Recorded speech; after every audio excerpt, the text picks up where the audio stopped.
চ্যানেলে আপনাকে স্বাগত।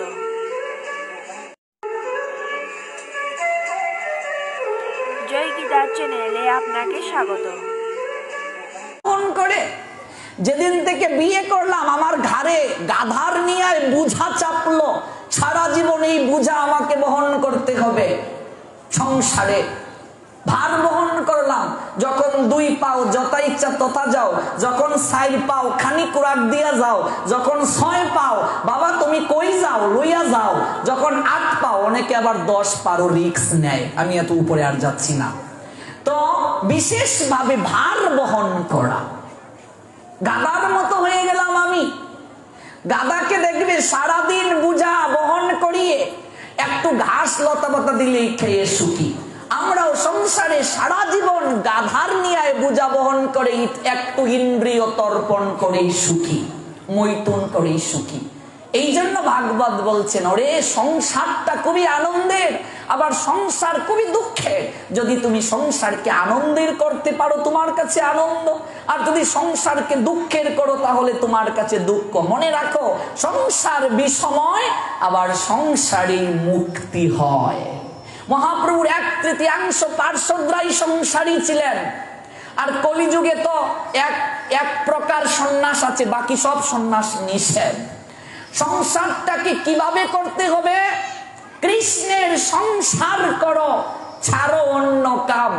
আমরা যেহেতু সবাই সংসারী, আমাদেরকে মনোযোগ সহকারে শুনতে হবে। 7 পাকে যেদিন বিয়ে করেছি আমরা, সেদিন এই প্রতিজ্ঞাটা করে এসেছি অগ্নিকে সাক্ষী রেখে, আজ থেকে আমি একজন ভজন সঙ্গিনী গ্রহণ করলাম। আমি একা ভজন করার শক্তি পাচ্ছি না, একাকী আমার নাহি পায় বল হরিনাম সংকীর্তনে। আমি একজন ভজন সঙ্গিনী গ্রহণ করলাম, আর বিয়ের পর স্ত্রীকে ভাবতে শুরু করলাম শয্যা সঙ্গিনী। এই জন্যই তো আমাদের দুঃখ। স্ত্রীকে গ্রহণ করেছি অগ্নিকে সাক্ষী রেখে মন্ত্র বলে, আজ থেকে তুমি আমার ভজন সঙ্গিনী, অর্ধেক অঙ্গের অধিকারিণী। এই জন্য স্ত্রীকে বলা হয় অর্ধাঙ্গিনী, আর স্বামীকে বলে অর্ধাঙ্গ। এটা প্রতিজ্ঞা করেছি, আর বিয়ের পরে সেই স্ত্রীকে বানিয়ে ফেললাম শয্যা সঙ্গিনী। দুঃখটাই এই জায়গায়।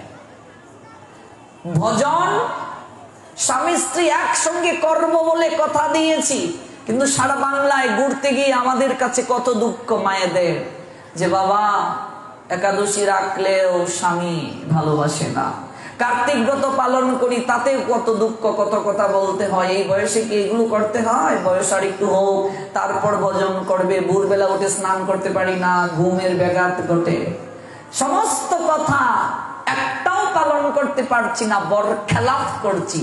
বিচারের কাঠ গড়ায় দাঁড়াতে হবে সবাইকে, সবাইকে দাঁড়াতে হবে। চৈতন্য চরিতামৃতে কবিরাজ গোস্বামী পাদ বলছেন, হে জীব কৃষ্ণ নামে কর জীব,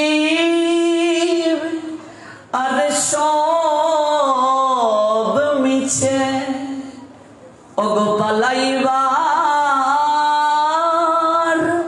পথ নাই, জমাছে পিছে। পালাবার পথ নাই, পিছনে জম আছে, সিসি ক্যামেরা দিয়ে রেখেছে, সবকিছু রেকর্ড হচ্ছে আমাদের।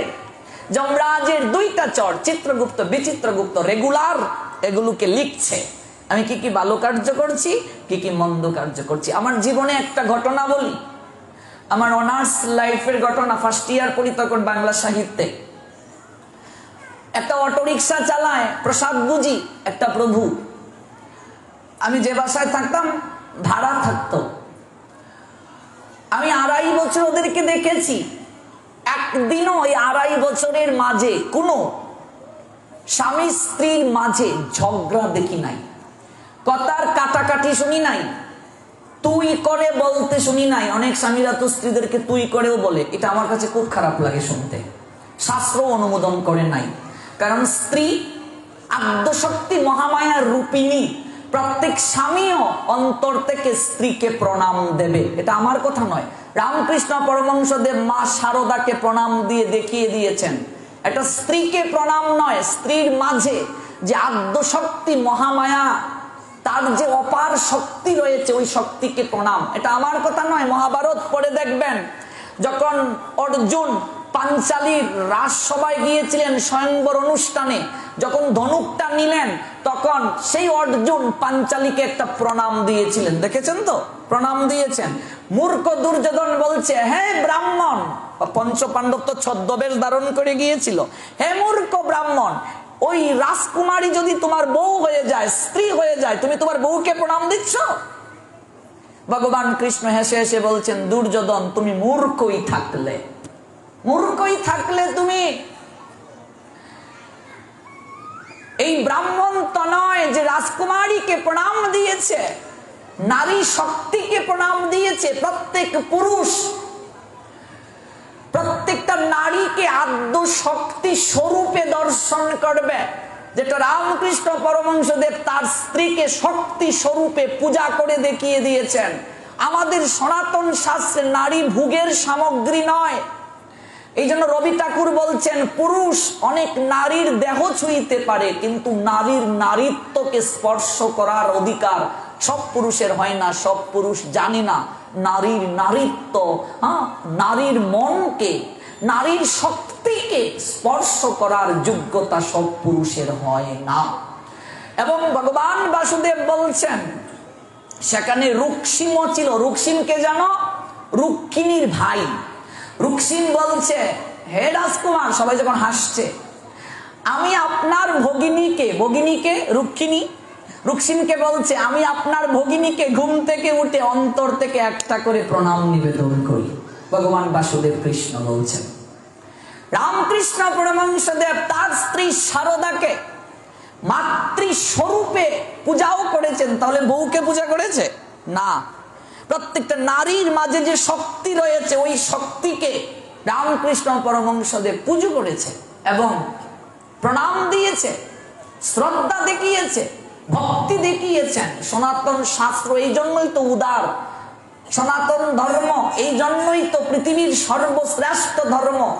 আমরা সনাতনীরা যে বিয়ে করি, সপ্ত প্রদক্ষিণ করে অগ্নিকে সাক্ষী রেখে আমরা উপলব্ধি করি আমাদের এই বন্ধন জন্ম জন্মান্তরের, আমাদের এই বন্ধন খণ্ডন নয়। এই জন্য আমাদের সনাতন ধর্মে এত ডিভোর্স পাবে না, এত ডিভোর্স নাই আমাদের সনাতন শাস্ত্রে। আমরা প্রত্যেক স্বামীকে স্ত্রীরা, নারীরা দেবতা রূপে সম্মান করে। প্রত্যেক নারীর কর্তব্য ঘুম থেকে উঠে স্বামীকে প্রণাম দেওয়া, শয়নে যাওয়ার সময় প্রণাম দেওয়া স্বামীকে। বর্তমানে স্বামীর প্রতি সম্মান স্ত্রীদের একেবারে কমে যাচ্ছে, কথায় কষ্ট নেবেন না আমার। এবং স্ত্রীর প্রতি স্বামীদেরও ভালোবাসা, প্রীতি, সম্মান কমে যাচ্ছে কলির প্রভাবে। প্রত্যেক নারীর কর্তব্য স্বামীকে শয়নে যাওয়ার আগে প্রণাম করা, শয়নের পরে ঘুম থেকে উঠে প্রণাম করা। প্রত্যেক পুরুষেরও দায়িত্ব স্ত্রীকে অন্তর থেকে শ্রদ্ধা জ্ঞাপন করা, যেটা ভগবান দেখিয়েছেন লীলা করে জগৎ জীবকে। আমাদের সনাতন শাস্ত্রে তো ডিভোর্স নেই। আমরা বিশ্বাস করি আমাদের এই বন্ধন জন্ম জন্মান্তরের, এবং আমাদের বিবাহটা এত সুন্দর, এত সুশৃঙ্খল, আপনি আর কোথাও এরকম পাবেন না, কোথাও পাওয়া যাবে না। এই যে সংসার কথা দিয়েছি আমরা ভজন করব, একসঙ্গে করছি না। জবাব দিতে হবে, পূর্ণিমা তো থাকবে না রে, আসবে অমাবস্যা, চিরদিন তো থাকবে না রে রঙের ভালোবাসা। সংসার যে কত আনন্দময় এই কথাটাই বলছিলাম। ভোরবেলা আমি যে ঘটনাটা বলছি আপনাদেরকে, ওই প্রভু, ওই পুরুষ যিনি ঘুম থেকে উঠে তাড়াতাড়ি ওয়াশরুমে যান স্নান করতে, আমার দেখা ফ্লোর মুছে নিয়েছেন তার ওয়াইফ। ওইখান থেকে এসে উনি আরতির সরঞ্জাম প্রস্তুত করছে, স্ত্রী এগিয়ে দিচ্ছে, স্বামী আরতি করছে, দুজন মিলে সবজি আমানি করছে। স্ত্রী রান্না করছে, স্বামী ভোগ লাগিয়েছে। সকাল 7টায় অটো নিয়ে বের হয়ে গেছে। জীবনে আর কোনো সুখ আছে বলুন? এর চেয়ে আর কিছু পাওয়ার বাকি আছে? আমরা একজন আর একজনকে উত্তম মধ্যম রেগুলার, তুই এতটা হইতে না রে এই সংসার। কারণ কি? ওই যে বললাম, কাঁঠাল খাইতেছো, হাতে তেল মাখো নাই, যার কারণে এই অবস্থা। কাঁঠাল ভেঙ্গে খাচ্ছি, কৃষ্ণ নামের তেল মাখি নাই। রামকৃষ্ণ পরমহংসদেব বলছেন একটু হাতে শরীরে তেল মেখে নে, কৃষ্ণ নামের তেল, দেখবে সংসারের কষ্ট লাগবে না। সংসারটাকে কৃষ্ণের যারা করে, কৃষ্ণ ভক্ত যারা, তারা ভাবে উনি আমার শুধু স্ত্রী নয়, উনি একজন বৈষ্ণবী, উনি ভগবানের সেবিকা, আমি যদি উনাকে কষ্ট দেই আমার বৈষ্ণব অপরাধ হবে। দেখো কত উন্নত চিন্তা। একজন প্রসাদ বুঝি ছেলে, একজন প্রসাদ বুঝি মেয়েকে যখন বিয়ে করে বৈদিক রীতিতে, সে ভাবে উনিও বৈষ্ণবী, উনিও ভগবানের সেবিকা, আমি যে উনাকে কষ্ট যদি দেই তাহলে বৈষ্ণব অপরাধ হবে। কত শান্তি, কত আনন্দ। কি তারে শুনছসনি শেফালির মা শ্যামানন্দর বাপ গিয়া দেখছি রামদে, মাই গো বউটা কি তা করে শুরু হয়ে গেছে। ওই যে কুবজার মতো, যে ত্রেতা যুগে একজন তো ছিল মন্তরা দাসী, আর এখন ঘরে ঘরে মন্তরা দাসী, ঘরে ঘরে মন্তরা এখন। অথচ আমরা যারা প্রসাদ বুঝিয়া, আমরা যারা কৃষ্ণ ভক্ত, আমরা রান্না যদি না করি আমরা মনে করি অপদার্থ, রান্না করতে পারে না। আর জাগতিক মানুষ মাই গো জামাইয়া রামদে। এই জন্য কৃষ্ণ ভক্ত হওয়াটাই শাস্ত্রের কথা। সংসার করো কৃষ্ণ কেন্দ্রিক, সন্তান উৎপাদন করো কৃষ্ণ সেবার জন্য। কৃষ্ণ সেবার জন্য যদি সন্তান উৎপাদন করো, 10টা 20টা সন্তান উৎপাদন করো, শাস্ত্র বলছেন তাতে সংসারের মঙ্গল। আর যদি সেই সন্তানকে ভক্ত করতে না পারো, কৃষ্ণের সেবা করতে না পারো, এগুলো শিয়াল কুকুরের নিয়ায় সংসারে জঞ্জাল ঘটাবে। এটা আমার কথা নয়, শাস্ত্রের কথা। আপনারাই তো গানে গান, ওগো শিবানন্দের কি আনন্দ, শিবানন্দের কি আনন্দ, তারা পিতায় পুত্রে গহুর বজে, শিবানন্দের কি আনন্দ। আপনারাই তো কীর্তন করেন শিবানন্দের। একটা দুটা তিনটা নয়, 3 সন্তান। প্রথমটা পরমানন্দ, যার নাম কবি কর্ণপুর সাহিত্যে আছে। মহাপ্রভু তার পুরো পরিবারকে আত্মসাৎ করে নিয়ে নিলেন, কৃষ্ণ চরণে মজিয়ে দিলেন। সেই শিবানন্দ এবং ভবানন্দ, ভবানন্দের পরিবারকে মহাপ্রভু আত্মসাৎ করলেন। শিবানন্দ একজন, আরেকজনকে ভবানন্দ, তার পরিবারকে আত্মসাৎ করলেন। তারা কৃষ্ণ ভজন করে সবাই মিলে। শুধু তাই নয়, সন্তানদেরকে যে আত্মসাৎ করেছেন তাই নয়, শিবানন্দের ঘরের কুকুরটাকে পর্যন্ত মহাপ্রভু চরণে ঠাঁই দিয়ে দিলেন। একটা কুকুরকে পর্যন্ত মহাপ্রভু ঠাঁই দিয়ে দিলেন। নিশ্চয়ই জানেন আপনারা সেই ঘটনা, চৈতন্য চরিতামৃত যারা পড়েছেন। একটা কুকুর, তাকে ভগবান চরণে ঠাঁই দিয়ে দিলেন। কৃষ্ণ কেন্দ্রিক সংসার কাকে বলে শিবানন্দ দেখিয়ে দিয়েছেন। মহাপ্রভুর সব পার্শ্বদ্রাই তো প্রায় প্রায় শব্দটা ব্যবহার করছি, গুটি কয়েকজন ছাড়া সবাই তো সংসারী, অদ্বৈত সংসারী। একটা নয়, 2টা বিয়ে করেছিলেন অদ্বৈত। শ্রীবাস সংসারী, সেন শিবানন্দ সংসারী, শ্রীধর সংসারী, সবাই তো সংসারী মহাপ্রভুর পার্শ্বদ। এমনকি নিত্যানন্দ প্রভুও তো সংসারী, 2 বউ ছিল তার। দেখিয়ে দিলেন সংসার কি করে কৃষ্ণের করতে হয়, সংসার কতটা আনন্দময়। যদি সংসারটা কৃষ্ণের করতে পারি, দেখবে শুধু আনন্দ আর আনন্দ, শুধু আনন্দ। কৃষ্ণের সংসার করো, ছাড়ো অন্য কাম। রান্না বান্না করে ভগবানকে ভোগ লাগাবো, সবাই মিলে প্রসাদ পাবো। চাকরি যদি করি, ব্যবসা যদি করি, কার জন্য করছি? কৃষ্ণের জন্য। কারণ টাকা না হলে তো সবজি আনতে পারবো না, চাল আনতে পারবো না, ডাল আনতে পারবো না। সবকিছুই করো, কিন্তু নিমিত্ত থাকবে কৃষ্ণ, দেখবে সংসারে কোনো কষ্ট হবে না। ভগবান নিজে সমস্ত ব্যবস্থা করে দেবেন, নিজে ব্যবস্থা করে দেবেন। শ্যাম শিবানন্দের চরিত্রে দেখো, প্রকৃত ভক্ত জানে, প্রকৃত ভক্ত তারা জানে যে এই সন্তান আমার নয়, এটা ভগবানের। ও প্রভু, তুমি দিয়েছো, আবার তুমি নিয়ে যাবে। অহংকার করার কিছু নেই। সন্তান পেয়ে আমরা অহংকার করি। ভগবান আজ মা ডাকের সুযোগ দিয়েছেন, ঘরে গিয়ে দেখবো সন্তান নেই, কেড়েও নিতে পারেন। মুহূর্তের মাঝে ভগবান কেড়ে নিবেন। ভগবান দিয়েছেন, আবার তিনি কেড়েও নিতে পারেন। কেন দিয়েছেন ভগবান এই সন্তান? ভগবান এই সন্তান দিয়েছেন, তার কারণ হচ্ছে কৃষ্ণ সেবা করার জন্য। এই স্বামী শিবানন্দের পূর্বপুরুষদের নিবাস আমাদের সিলেটের মৌলভীবাজার জেলায়। আপনারা শ্রীহট্টে, সিলেটে কত তীর্থ আছে আপনারা হয়তো জানেন না, একবার দর্শন করতে যাবেন। পঞ্চতত্ত্বের মাঝে 3 পার্ষদ আমাদের শ্রীহট্টে জন্ম নিয়েছেন। মহাপ্রভুর পূর্বপুরুষদের নিবাস আমাদের শ্রীহট্টে।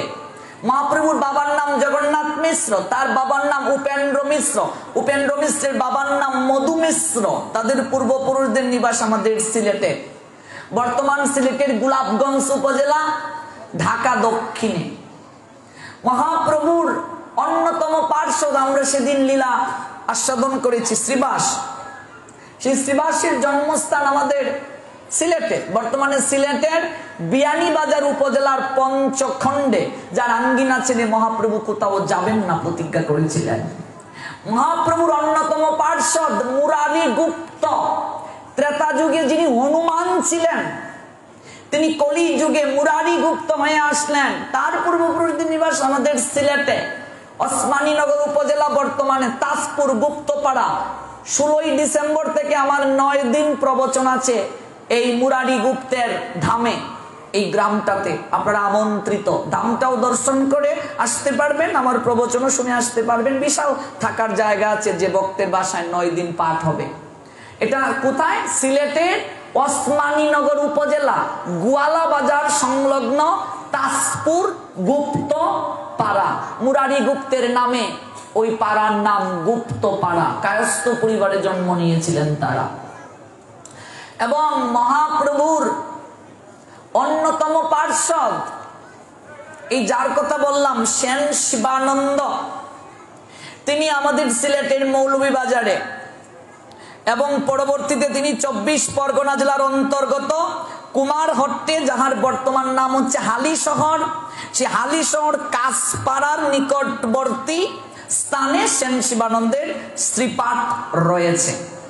মহাপ্রভুর অন্যতম পার্ষদ বাসুঘোষ, যার আপনারা ভজন কীর্তন গান, যদি গৌর না হইত কেমন হইত, কেমনে ধরিতাম দে রাধার মহিমা, প্রেম রসসীমা জগতে জানা তোকে, এরকম যত গান লিখেছেন সেই বাসুঘোষ। তারা 3 ভাই ছিলেন। ওই যে সেদিন একটু স্পর্শ করেছিলাম গোবিন্দ ঘোষের কথা, যার একটা ছেলে গুড়াচাঁদ, সেই গোবিন্দ ঘোষ, বাসুঘোষ, মাধব ঘোষ, ওরা ছিলেন ব্রজলীলায় রাধারানীর অষ্টসখীর 3 সখী। তাদের পূর্বপুরুষদের নিবাস আমাদের মৌলভীবাজার জেলায় মহলাল। তাদের 7ম পুরুষ বঞ্চিত ঠাকুর একটা তমাল বৃক্ষের নিচে ভজন করতেন। ওই তমাল বৃক্ষ থেকে একসময় উনার দেহ আর পাওয়া যায় নাই, অলৌকিক সেই স্থান, বৃক্ষটা আছে এখনো। এবং সেই মৌলভীবাজার জেলায় আদিপাশা এবং তারাপাশা, আদিপাশাতে হচ্ছে সেন শিবানন্দের শ্রীবাট, আর তারাপাশা হচ্ছে বিষ্ণু পদধাম। গয়াতে পিণ্ড দান করলে যা হয়, আমাদের সিলেটের মৌলভীবাজার জেলার ওই তারাপাশা বিষ্ণু পদধামে পিণ্ড দিলে তাই হয়। জানেন কি সেটা? এখানে গয়াধামে যে বিষ্ণুর চরণ চিহ্ন আছে, ওই জায়গাতেও সেম বিষ্ণুর চরণ চিহ্ন আছে, দর্শন করে আসবেন। গরুর পুরাণটাও পড়ে দেখবেন, সেই কথা লেখা আছে। ডাক্তার মহানামব্রত ব্রহ্মচারী তিনি এই ধামকে আবিষ্কৃত করেছিলেন, এবং উনার একটা বিগ্রহ আছে এখানে প্রতিষ্ঠিত ওই তারাপাশাতে। তারপর মহাপ্রভুর অন্যতম পার্শ্বদ, যার ডাকে স্বয়ং ভগবান কৃষ্ণ গৌর হয়ে জগতে আবির্ভূত হলেন, অদ্বৈত আচার্য, যাকে গৌর আনাথ ঠাকুর বলা হয়, যিনি মহাশিব এবং মহাবিষ্ণু। মহাশিব কিন্তু মূল শিব, শিবের মাঝে প্রকার রয়েছে মহাশিব এবং সদাশিব। সদাশিবকে বৃন্দাবন শিব, ওই শিব হচ্ছে শ্বেত শিবলিঙ্গ। সাদা শিবলিঙ্গ দেখেছেন? সাদা শিবলিঙ্গ হচ্ছে আমাদের মন্দিরে আছে, গুরুদেব সেটা প্রতিষ্ঠিত করেছেন। আমাদের যে মন্দির মৌলভীবাজার জেলার কুলাউড়া উপজেলা পুসাইনগর, বিশাল মন্দির আমাদের, যাবেন। ভক্তদের থাকার বিশাল ব্যবস্থা আছে, একেবারে ভক্তদের থাকার জন্য হাই কমেট, ল কমেট, অ্যাটাচড বাথরুম, টয়লেট গুরুদেব ব্যবস্থা করে দিয়েছেন, যেন ভক্তদের সাধুদের সেবার কোনো ত্রুটি না হয়। 1000 ভক্ত গিয়েও থাকতে পারবেন। উপরের নাট মন্দিরে 1000 ভক্ত থাকতে পারবে, ফ্লোরের সেকেন্ড যে নাট মন্দিরটা, প্রচুর জায়গা আছে ভক্তদের থাকার জন্য। সেই জায়গায় অদ্বৈত আচার্য হচ্ছেন মহাবিষ্ণু, সদাশিব। সদাশিবকে বৃন্দাবন শিব। শিব 4টা রূপে বৃন্দাবনকে সতত সেবা করছেন। যেটা বৃন্দাবনে গিয়েছেন হয়তো দর্শন করেছেন, চাকলেশ্বর, গোপেশ্বর, কামেশ্বর, ভূতেশ্বর। এই 4 রূপে সতত বৃন্দাবনকে সেবা করছেন দেবাদিদেব মহাদেব। তার মধ্যে গোপেশ্বর, যিনি গোপীদের ঈশ্বর, এই শিব হচ্ছে শাড়ি পরা শিব, গোপী বেশ ধারণ করে, যিনি রাসলীলায় অংশগ্রহণ করেছিলেন, বৃন্দাবন শিব গোপেশ্বর মহাদেব। সেই গোপেশ্বর মহাদেব আমাদের মন্দিরে গুরু মহারাজ প্রতিষ্ঠিত করেছেন বাংলাদেশে। এবং সোমবার, প্রত্যেক সোমবারে সেই গোপেশ্বর মহাদেব, বৃন্দাবন যে শিব, সেই শিবকে প্রতিষ্ঠিত করা হয়েছে। প্রত্যেক সোমবারে স্নান করা হয় শিবের। একবার যাবেন, সোমবার হচ্ছে শিবের জন্মবার। যারা শিব ভক্ত তারা সোমবারে নিরামিষ খায়, সাত্বিক আহার খায় শিবের কৃপা লাভের জন্য। ওই সোমবারে মহাদেবের স্নান হয়, মহাদেবের জন্ম আবির্ভাব হয়েছে সোমবারে। এবং সেই মহাবিষ্ণু সদাশিবের যে মিলিত তনু অদ্বৈত আচার্য, তার আবির্ভাব স্থান আমাদের সিলেটের সুনামগঞ্জ জেলার তদানীন্তন লাউর পরগনা, বর্তমানে তাহিরপুর উপজেলা, নবগ্রাম জাদুকাটা নদীর তীরে, যেখানে প্রত্যেক বছর চৈত্র মাসের মধুকৃষ্ণা ত্রয়োদশী তিথিতে শতবিশাখা নক্ষত্রে স্নান যাত্রা হয়। সারা বাংলাদেশ তথা বিশ্বের অনেক জায়গা থেকে লক্ষ লক্ষ লোকের সমাগম হয়। এটাকে পনতীর্থ কিংবা পনাতীর্থ স্নান। কেউ গিয়েছেন? গিয়েছো মা? বাহ, অনেকেই গিয়েছে। হাজার হাজার লক্ষ লক্ষ লোকের সমাগম। পৃথিবীতে আর কোন জায়গায় একসঙ্গে 7টা তীর্থে স্নান করার সুযোগ নাই। গঙ্গা, যমুনা, গোদাবরী, সরস্বতী, নর্মদা, সিন্ধু, কাবেরী, এই 7টা তীর্থে একই সঙ্গে স্নান করার সুযোগ রয়েছে আমাদের সুনামগঞ্জ জেলায়। এবং সেটা কে এনেছেন? অদ্বৈত আচার্য। আপনি ভারতবর্ষে যদি তীর্থ স্নানে যান, আপনাকে গঙ্গায় স্নান করতে হবে। কোথায়? নবদ্বীপের কুল গেছে গঙ্গা। যমুনায় স্নান করতে গেলে আপনাকে উত্তরপ্রদেশে যেতে হবে, আরেকটা সেখানে রাজ্য। অথচ আপনি 7টা তীর্থে একই সঙ্গে স্নান করতে পারবেন আমাদের চৈত্র মাসের মধুকৃষ্ণা ত্রয়োদশী তিথিতে আমাদের সুনামগঞ্জে। এবং আমার বাড়ি থেকে একদম কাছে। আমার বাড়ির পাশ দিয়ে যে নদী গিয়েছে 1 ঘন্টা সময় লাগে ওই জায়গা থেকে, একেবারে সরাসরি। এটা চলতি নদী, 12 মাস এই নদীতে স্রোত আসে পাহাড় থেকে, এবং আমাদের বাড়ি থেকে নৌকায় উঠলে একেবারে ওই স্নান যাত্রার ঘাটে গিয়ে নামা যায়। এবং শ্রী অদ্বৈত আচার্য মাতৃ আদেশকে রক্ষা করার জন্য মায়ের নিকট পণ করে এই তীর্থকে আনয়ন করেছিলেন। এই তীর্থের একটা ভূমিকা রয়েছে, একটা অপূর্ব গুণ রয়েছে। গুণটা কি জানেন? যখন স্নানের সময় হয়, যখন তিথিটা স্পর্শ হয়, এমনিতে জল স্থির থাকে। আপনারা ইউটিউবে সার্চ করে দেখবেন, জাদুকাটা নদী লিখে, পনতীর্থ লিখে সার্চ করবেন, দেখবেন সব পেয়ে যাবেন। যখন তিথিটা স্পর্শ হয়, এমনিতে জল কম স্থির থাকে, কিন্তু তিথির সময় জল আপনা থেকেই বেড়ে যায়। যারা গিয়েছো দেখেছো, জল কম, তারপর জল আপনা থেকেই বেড়ে যায়। এটা সম্পূর্ণ অলৌকিক। সায়েন্টিস্টরা পর্যন্ত ধাঁধায় পড়ে গিয়েছে, এটা কি করে সম্ভব। আমরাও তো ছোটবেলা জানতাম না, মায়ের সঙ্গে আমরা হেঁটে যেতাম আমাদের বাড়ি থেকে, কারণ আমরা জানতাম যে তীর্থে হেঁটে যাওয়া মঙ্গল, তো আমাদের বাড়ি থেকে আমরা হেঁটে হেঁটে যেতাম। এখন না একেবারে সরাসরি গাড়ি যায়, আগে তো মানুষ খুব কষ্ট করে যেত, সব তীর্থ বারবার, পন তীর্থ একবার, খুব দুর্গম জায়গায়, তো একেবারে পাহাড়ের কাছে, ওইটা হচ্ছে আসাম রাজ্য, এই হচ্ছে বর্ডার, আর একেবারে বর্ডারের কাছে, একেবারে পাহাড়ের কাছে হচ্ছে এই স্নান যাত্রা। এই নদীটার নাম ছিল রেণুকা নদী। রেণুকা কেন? ওই পাহাড় থেকে রেণু রেণু বালি ঝকঝক ঝকঝক করে আসে। বাংলাদেশে যত বালি কয়লা সাপ্লাই হয় সব আমাদের সুনামগঞ্জের এই দিক থেকে আসে। টেকার ঘাট নাম শুনছেন নিশ্চয়ই, ওই জায়গা থেকে সমস্ত কয়লা এসে নামে, এবং যত বালি পাথর সব আমাদের ওই জায়গা থেকে আনা হয়, যেখানে স্নান যাত্রা হয়। ওই জায়গা থেকে বড় বড় স্টিল বডি করে বড় বড় নৌকা, তারপর কার্ফু ইত্যাদি দিয়ে এই নিয়ে আসা হয় আমাদের একেবারে বাড়ির পাশ দিয়ে, নদী দিয়ে বালি পাথর এগুলো নিয়ে আসা হয়। রেণুকা ছিল এই নদীর নাম। রেণু রেণু বালি পাহাড় থেকে নেমে আসতো, এই জন্য এই নদীর নাম রেণুকা। আমাদের অঞ্চলগুলোতে বর্ষায় তো জল হয়ে যায়, 5 মাস 6 মাস জল থাকে আমাদের এলাকায়। তো যখন এই পাহাড়ি ঢল আসে, আমরা ছোটবেলা দেখেছি, এখন না এই চারিদিকে নদী খনন না করার কারণে অনেকটা প্রটেক্ট দেয়া হচ্ছে, জল কম হয়। আমরা ছোটবেলা দেখেছি, আমার বয়স আর কত, এই তো কয়েক বছর আগেই, আমার এখনো মনে হয়, যখন জল আসতো পাহাড়ি ঢল, তখন পাহাড় থেকে বিশাল বিশাল গাছ, অনেক কাঠ বাঁশ এগুলো ভেসে আসতো। আমাদের অঞ্চলের মানুষ 6 মাসের লাকড়ি ধরে রাখতে পারতো, এত এত লাকড়ি বাঁশ কাঠ মরা মানুষও ভেসে আসতো পাহাড় থেকে, আমাদের অঞ্চলগুলোতে এসে লাগতো, কারণ এগুলো তো নিয়ত স্রোত। আমাদের নদীতে পৌষ মাঘ মাসে যদি স্নান করতে যান, যাদের অ্যালার্জি জনিত প্রবলেম, একদম ফুটে যায়, এত ঠান্ডা, ফ্রিজের মতো জল, চলতি নদী, পাহাড় থেকে প্রত্যেক দিন ঢল আসছে। একেবারে ওই রেণুকা, এটার নাম ছিল নদী, দেখবেন ইতিহাসে আছে রেণুকা নদীর কথা। তারপর রেণুকা হয়ে গেল জাদুকাটা। কিভাবে হলো এই নদীর নাম? তার কারণ হচ্ছে, একটু বলে রাখছি এই জন্যই, কারণ আমরা বাংলাদেশের মানুষ, বাংলাদেশের মাঝে যে যে তীর্থ রয়েছে এগুলো যদি আমরা না জানি, এটা দুঃখের বিষয়। তারপর আপনাদের চট্টগ্রামে কি কি তীর্থ আছে একটু কালকে বলার চেষ্টা করব, যেহেতু আপনারা চট্টগ্রাম বিভাগে পড়েছেন।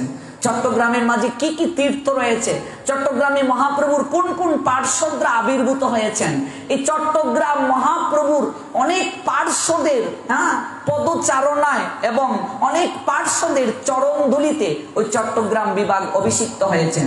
আর বিশেষ করে আপনাদের এই নোয়াখালী আরো বিখ্যাত, আপনারা জানেন কিনা, লক্ষ্মীপুরটা এখন আলাদা হয়েছে, কিন্তু আগে তো নোয়াখালীই ছিল। এই লক্ষ্মীপুরে যিনি আবির্ভূত হয়েছেন, রাধা বিনোদ গোস্বামী, নাম শুনেছেন? 22 খণ্ডে ভাগবত, শ্রীমদ ভাগবত, যে ভাগবতকে এতটা গবেষণা করা হচ্ছে সারা বিশ্বে, 22 খণ্ডে ভাগবত, এবং এই ভাগবত আমি নিজে অধ্যয়ন করি, এবং আমি রাধা বিনোদ গোস্বামী পাদের আবির্ভাব স্থানটা গত বছর আপনাদের এখানে পাঠে আসার পর আমি দর্শন করতে গিয়েছিলাম, যদিও বর্তমানে এটা সুরক্ষিত নয়, আমি ওই জায়গায় দর্শন করতে গিয়েছিলাম।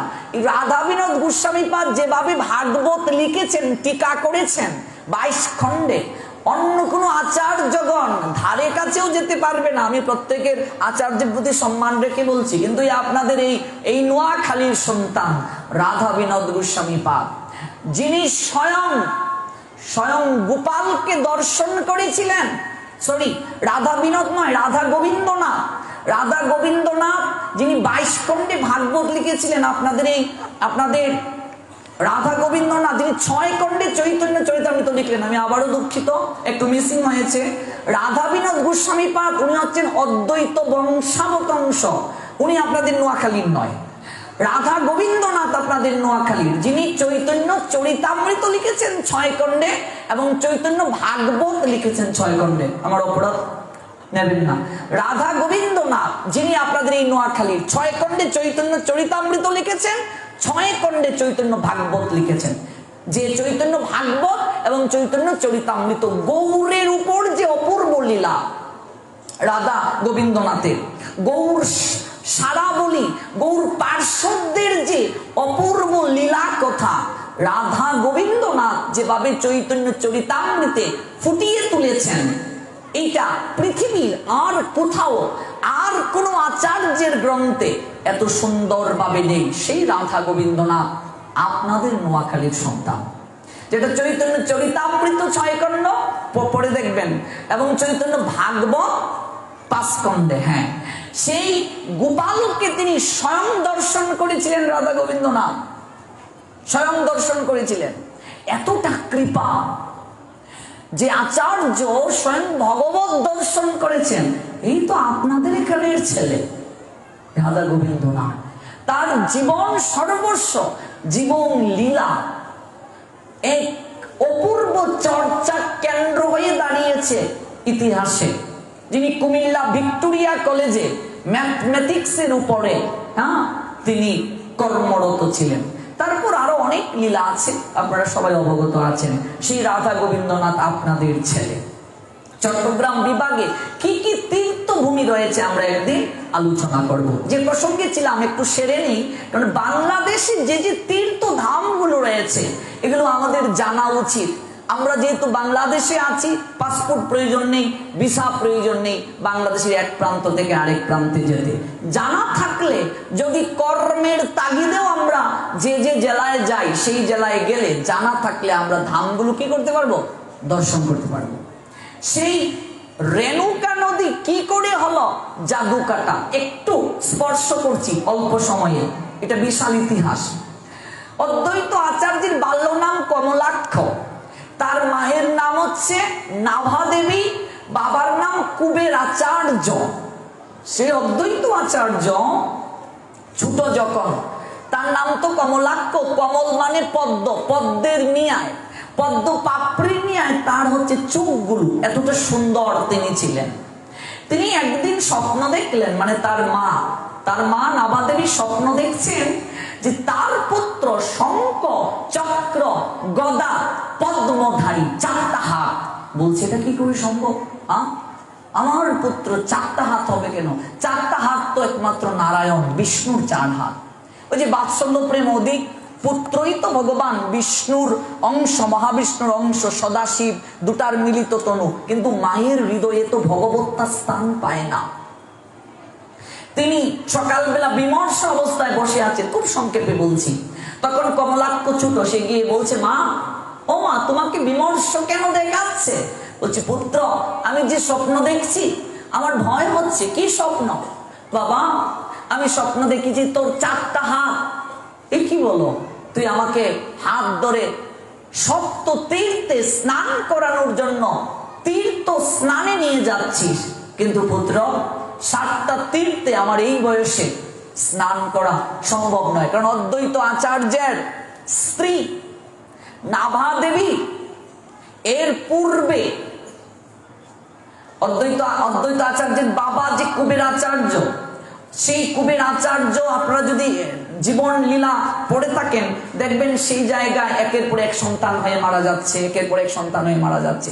একেবারে প্রায় শেষের দিকে সেই নাভাদেবী অদ্বৈতকে পুত্ররূপে পেয়েছিলেন। তাই বলছেন, আমার এই বয়সে 7টা তীর্থে স্নান করতে যাওয়া আমার সৌভাগ্য হবে না পুত্র। কিন্তু আমি যে স্বপ্নে দেখলাম ভোরবেলা, পুত্র হেসে এসে বলছে, মা, তুমি 7 তীর্থে স্নান করতে যাবে? তুমি হাহাকার করছো যে তুমি যেতে পারবে না। আরে তুমি কেন তীর্থে যাবে? আমি তোমার পুত্র, 7 তীর্থকে আমি তোমার কাছে নিয়ে আসবো স্নান করানোর জন্য। জয় জয় শ্রী রাধে, সপ্ত তীর্থকে আমি তোমার কাছে নিয়ে আসবো। এর মা হেসে এসে বলছে, পুত্র, এটা কি করে সম্ভব? হ্যাঁ, আমার সঙ্গে তুই খেলা করছিস? 7 তীর্থকে তুই নিয়ে আসবে? হ্যাঁ মা, তোমার আঙ্গিনায় 7 তীর্থকে আমি নিয়ে আসবো। গঙ্গা, যমুনা, সরস্বতী, নর্মদা, সিন্ধু, কাবেরী যা আছে সব তীর্থ আমি আমন্ত্রণ করে নিয়ে আসবো তোমার কাছে। তখন চৈত্র মাসে মধুকৃষ্ণা ত্রয়োদশী তিথিতে সেই অদ্বৈত আচার্য, যার বাল্য নাম কমলাক্ষ, সেই কমলাক্ষ কি করলেন? 7 তীর্থকে তিনি আদেশ দিলেন, তোমরা আমার কাছে পণ করো। আমার মায়ের ইচ্ছাকে পূরণ করার জন্য তোমাদেরকে যেতে হবে রেণুকা নদীতে। ওই যে রেণুকা নদী, রেণুকা নদীর একটা শাখা হচ্ছে রক্তি নদী, যেটা একেবারে আমার বাড়ির পাশে, মানে আমার এই বাড়ি থেকে একটু সামনে অগ্রসর হলেই মানে এই নদী, একেবারে নদী। আমরা এই নদীতে স্নান করি, ভগবত আরাধনা করতে পারি। এই হচ্ছে বাড়ি একটু সামনে এগিয়ে একবার যাবেন দর্শন করতে, রক্তি নদী। রক্তি নদী থেকে আরেকটু সামনে এগিয়ে যাবেন, সুরমার একটা শাখা হচ্ছে রক্তি, একটা হচ্ছে আবুয়া, একটা হচ্ছে রক্তি, আর রক্তিটা আরেকটু সামনে গিয়ে হলো রেণুকা, আর রেণুকা হয়ে গেল পরবর্তীতে জাদুকাটা। এবার ওই রেণুকা নদীতে সপ্ততীর্থকে কমলাক্ষ নিয়ে আসলেন। এবার মা তাড়াতাড়ি উঠো, ভোরবেলা গিয়ে বলছেন সপ্ততীর্থ আসছে, তুমি স্নান করবে। মা বলছেন কি বলছিস পাগল ছেলে? বলছে মা এই তো গঙ্গা, এই তো যমুনা, পরিচয় করিয়ে দিচ্ছেন। তার মা অবাক হলেন, একেবারে পাহাড়ের কোল গেছে, ঝরঝর করে জল ঝরছে। তার মা স্নান করলেন, স্নান করে বলছেন পুত্র, ও পুত্র, তুই আমার যোগ্য পুত্র, তুই আমাকে সপ্ততীর্থে স্নান করালে, কিন্তু এই পৃথিবীতে অনেক মা আছে মহিষী যারা শুধু নিজের কল্যাণের কথা চিন্তা করে না, জগতের কল্যাণের কথা চিন্তা করে। পুত্র, এই পৃথিবীতে অনেক মা আছে যাদের সামর্থ্য নেই সপ্ততীর্থে স্নান করার, কিংবা যাদের শক্তি নেই, শরীরে বয়স হয়ে গেছে, যাদের অর্থ নেই, তাদের কি গতি হবে? পুত্র, আমি মা হয়ে তোকে আদেশ করছি জগতের কল্যাণের জন্য সবাই যেন এই সপ্ততীর্থে বছরে একবার এসে স্নান করে তাদের দেহের পঙ্কিলতা পাপ দূর করতে পারে। পুত্র, তুই সেই ব্যবস্থাটা করে দে। তথাস্তু মা। সপ্ততীর্থকে পণ করালেন। প্রত্যেক বছরে চৈত্র মাসের মধুকৃষ্ণা ত্রয়োদশী তিথিতে তোমরা এই জায়গায় আসবে রেণুকা নদীতে। জাদুকাটা কি করে হলো?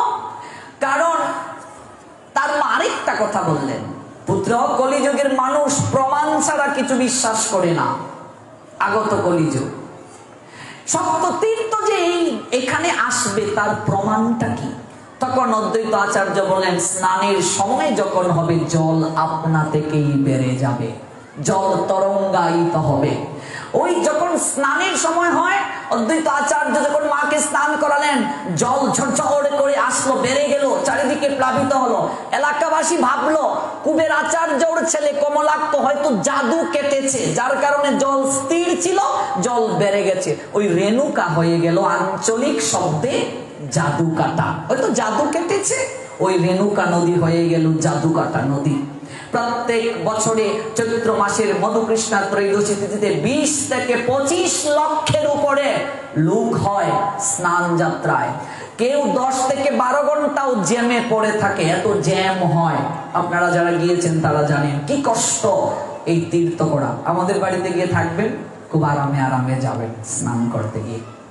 আমরা ছোটবেলা দেখেছি শত শত লোক আমাদের বাংলা ঘর বুঝো না, এখন তো ওই যে গ্যাস রুম যেটাকে বলি, আমরা তো গ্রাম অঞ্চলে লাখাই বা বাংলা ঘর সিলেটে বলে, এইখানে মানুষ হয়ে থাকতো আল্লাহ আর ডাইল সবজি দিয়ে খাওয়া দাওয়া, এরপরে সবাই নৌকা রিজার্ভ করে যাও, হাইটে যাও তীর্থ করতে। সপ্ততীর্থে মানে 7টা তীর্থে আপনি স্নান করার সুযোগ পাচ্ছেন কেবলমাত্র এই সিলেটের সুনামগঞ্জ জেলার এই জাদুকাটা নদীতে, আর কোথাও নাই। যেখানে অদ্বৈত আচার্য আবির্ভূত হলেন। আমাদের নবম সিঁড়ির পূর্বে আমাদের বাড়ি ছিল নবগ্রামে, আমাদের পূর্বপুরুষদের জন্মস্থানটা ছিল কিন্তু অদ্বৈত প্রভুর গ্রামে। এই নবগ্রামটা গঙ্গায় বিলীন হয়ে যায়, মূল নবগ্রাম আর নেই, চিহ্ন নেই, গঙ্গায় বিলীন হয়ে গেছে। বর্তমানে যে জায়গায় অদ্বৈত আচার্যের মন্দিরটা আছে এটা হচ্ছে রাজার গাঁও, হ্যাঁ, এই জায়গায় আছে। এবং ওই নবগ্রাম থেকে আমাদের পূর্বপুরুষরা চলে আসে মন ব্যাগ, আরেকটা গ্রাম ছিল, এটা আমরা বংশ তালিকায় দেখেছি। ওই মন বেগ গঙ্গায় এক সময় বিলীন হয়ে যায়। তারপর সীতারাম তালুক, আমরা পারিবারিকভাবে তালুকদার, ওই তালুক পেয়ে আমাদের পূর্বপুরুষরা নবমশির পূর্বে চলে আসে। আমাদের বাড়ি সুনামগঞ্জ জেলার বিশ্বম্বরপুর উপজেলা। মহাপ্রভুর একটা নাম হচ্ছে বিশ্বম্বর, বিশ্বকে যিনি ধারণ করেন তার নাম বিশ্বম্বর। ওই মহাপ্রভুর নামে আমাদের উপজেলার নাম হচ্ছে বিশ্বম্বরপুর। ওই দেখুন এখানে লেখা আছে শ্রী অদ্বৈত ভূমি বিশ্বম্বরপুর সুনামগঞ্জ জেলা। অদ্বৈত প্রভুর নামে অদ্বৈত ভূমি পুরোটা, আর মহাপ্রভুর নামে হচ্ছে বিশ্বম্বর। বিশ্বম্বরপুর সুনামগঞ্জ জেলা, সুনামুদ্দিন নামে সুনামগঞ্জ। আমরা চলে আসি আলমা ডহর, আমার গ্রামের নাম। সুনামগঞ্জ জেলা বিশ্বম্বরপুর উপজেলা আলমা ডহর গ্রাম। মনবেগ থেকে নবমশির পূর্বে আমরা চলে আসি। সে অদ্বৈত আচার্যের জন্মস্থান এখানে। এবার অদ্বৈত আচার্যের যিনি গুরুদেব, মহাপ্রভুর গুরুদেবের গুরুদেব, যার নাম কি মাধবেন্দ্র পুরী। মহাপ্রভুর গুরুদেবের নাম কি ঈশ্বরপুরী। ঈশ্বরপুরী পাদের গুরুদেবের নাম হচ্ছে মাধবেন্দ্র পুরী। সেই মাধবেন্দ্র পুরীর আবির্ভাব স্থান কোথায় জানেন? আমাদের সিলেটের সুনামগঞ্জ জেলা তাহিরপুর উপজেলা উত্তর বরদল ইউনিয়ন ব্রাহ্মণগাঁও। যে মাধবেন্দ্র পুরী হচ্ছেন, যে মাধবেন্দ্র পুরী জমিদারের সন্তান ছিলেন, যার জন্য বৃন্দাবনে স্বয়ং ভগবান ক্ষীর চুরি করেছিলেন রেমুনাতে, আর বৃন্দাবনে স্বয়ং ভগবান গোপাল কি নিয়ে এসেছিলেন? বাটিতে করে দুধ নিয়ে এসেছিলেন। সে আমাদের কিন্তু সুনামগঞ্জের ছেলে। এবং মহাপ্রভুর পার্ষদ, মহাপ্রভুর যত পার্ষদ ছিলেন, সেই পার্ষদদের মাঝে একজন হচ্ছে নারায়ণ বাচস্পতি। সেই নারায়ণ বাচস্পতিদের বংশ পরম্পরা আমাদের সুনামগঞ্জ জেলার জগন্নাথপুর উপজেলায়। ভগবান জগন্নাথের নামে জগন্নাথপুর উপজেলা, সেই জগন্নাথপুর উপজেলায়। এবং সেখানে তাদের একজন বংশ পরম্পরায় পূর্বপুরুষ, যার নাম হচ্ছে বৈষ্ণব রায়, একটা বকুল বৃক্ষ থেকে ওনাকে আর পাওয়া যায়নি। বিশাল সাধক ছিলেন। মহাপ্রভুর পার্ষদ নারায়ণ বাচস্পতির বংশ পরম্পরায় তারা।